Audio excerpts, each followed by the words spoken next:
Welcome to Burlap Teachers. Enjoy the video.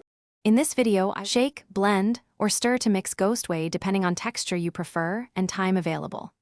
Use a shaker bottle for quick gym use and a blender when making fuller smoothies with fruit, oats, or nut butter. Avoid using boiling liquids to preserve protein quality and flavor, and always rinse your shaker promptly to prevent residue buildup. Experiment with 8 to 12 ounces to adjust thickness and taste to your liking. If you are finding this video helpful, please subscribe and like to support more practical guides.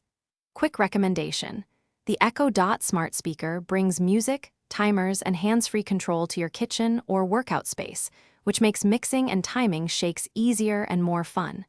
Check the description for the link and other deals on related gear. Thanks for watching. Now let's get back to the video. Aim to drink Ghost Whey within 30 to 60 minutes after resistance training to support muscle recovery and protein synthesis. Tailor servings to meet your daily protein target, such as 1 or 2 scoops depending on body weight and goals.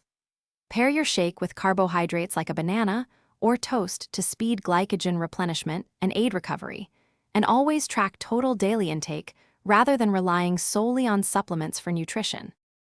Thanks for watching. Consider subscribing if this video helped you.